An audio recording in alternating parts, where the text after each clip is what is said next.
Salam, salam damai dan kebaikan bagimu Bapak Ibu Saudara dan Saudari yang terkasih. Semoga Bapak Ibu Saudara dan Saudari selalu sehat dan senantiasa beralam lindungan Tuhan kita yang maha baik. Kita jumpa kembali dalam renungan Sabda Saban Hari, hari Minggu Paskah yang ke-6, di mana bacaan-bacaan yang akan kita dengarkan pada hari Minggu Paskah yang ke-6 ini. Bacaan pertama dari Kisah Para Rasul bab 10 ayat 25 sampai dengan 34, dilanjutkan dengan ayat 44 sampai dengan 48. Bacaan kedua dari 1 Yohanes bab 4 ayat 7 sampai dengan 10, dan bacaan Injil diambil dari Injil Yohanes bab 15 ayat 9 sampai dengan 17. Mari siapkan hati dan diri saudara dan saudari untuk mendengarkan bacaan Injil diambil dari Injil Yohanes bab 15 ayat 9 sampai dengan 17. Dalam amanat perpisahannya, Yesus berkata kepada murid-muridnya, "Seperti Bapa telah mengasihi aku, demikianlah juga aku telah mengasihi kamu. Tinggallah di dalam kasihku itu.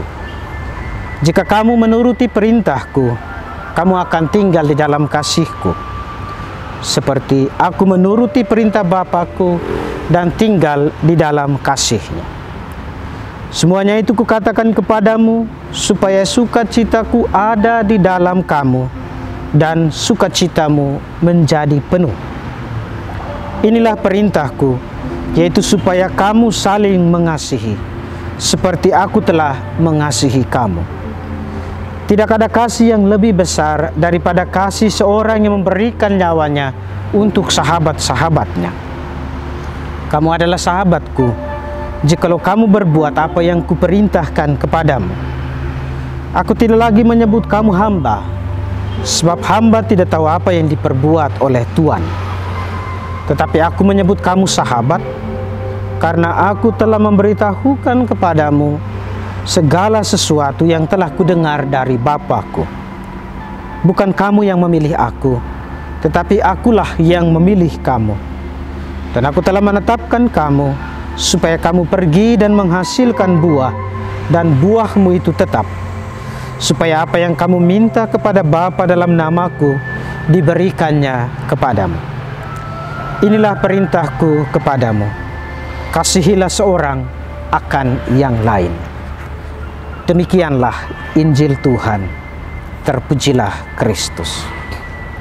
Saudara dan saudari yang terkasih, kalau kita mendengar dengan baik apa yang baru saja difirmankan kepada kita dalam Injil Yohanes pasal 15 itu, kita lalu akan menangkap dengan jelas bahwa perintah Tuhan begitu sederhana buat kita sekalian untuk tinggal di dalam kasih-Nya.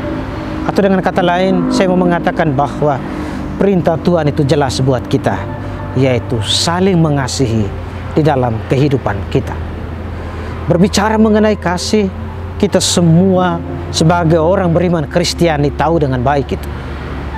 Kasih adalah bahasa yang khas Kristiani, karena itu adalah perintah, dan karena itu adalah Allah sendiri. Allah adalah kasih.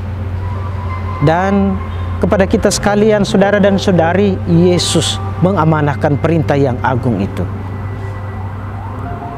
Inilah perintahku kepadamu, kasihilah sesamamu, kasihilah seorang akan yang lain. Barang siapa mengasihi, maka ia akan tinggal di dalam diriku, sama seperti aku telah mengasihi Bapakku dan tinggal di dalam diri. Sederhana, saudara dan saudari, tetapi kemudian menjadi sulit buat kita untuk kita wujudkan di dalam kehidupan kita. Kalau kita mendengar juga bacaan kedua dari surat pertama Rasul Yohanes, dengan jelas dikatakan kepada kita ajakan tentang kasih itu yang sangat mendalam maknanya. Saya bacakan kepada kita sekalian.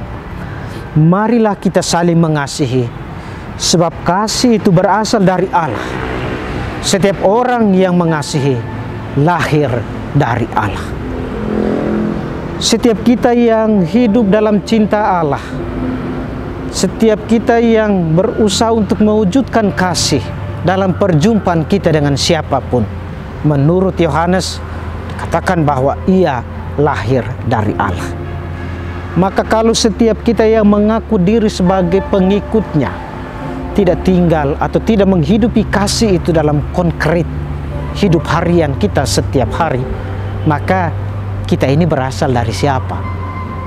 Kalau kita mengakui diri bahwa saya berasal dari Tuhan, Tuhan mengasihi saya, Tuhan telah memberikan kepada saya segala rahmat yang saya butuhkan, tetapi dalam kehidupan kita yang terjadi bukan kasih, yang terjadi adalah amarah, kebencian, dendam, iri hati, sulit untuk memaafkan, sulit untuk mengampuni, yang terjadi adalah dendam kesumat, maka pertanyaannya adalah, di manakah kasih itu kita wujudkan? Dari manakah kita ini berasal? Kalau dikatakan bahwa setiap orang yang mengasihi itu lahir dari Allah. Dalam Injil pun saudara dan saudari dengan jelas Yohanes mengutip apa yang dikatakan oleh Yesus, sebuah perintah yang agung dan mulia. Inilah perintahku kepadamu, kasihilah seorang akan yang lain. Kalau kita mendengarkan dengan baik apa yang dikatakan oleh Yesus dalam bacaan Injil, maka kita akan menemukan beberapa hal.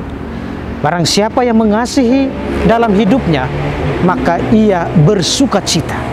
Akan ada sukacita di dalam hidupmu dan sukacita itumu menjadi penuh. Itu dikatakan kepada kita saudara dan saudari yang terkasih di dalam ayat 11. Kita akan bersukacita dan sukacita kita akan menjadi penuh kalau kita hidup dalam cinta Allah. Dan kalau kita mewujudkan cinta itu dalam perjumpaan kita dengan siapapun. Yang kedua, kita yang tinggal dalam kasih Allah dan mewujudkan kasih itu disebutnya sebagai sahabatnya, bukan lagi sebagai hamba. Kita dianggap atau kita diterima sebagai sahabat yang berhak juga untuk mendengarkan berita tentang kebaikan Allah di dalam kehidupan kita.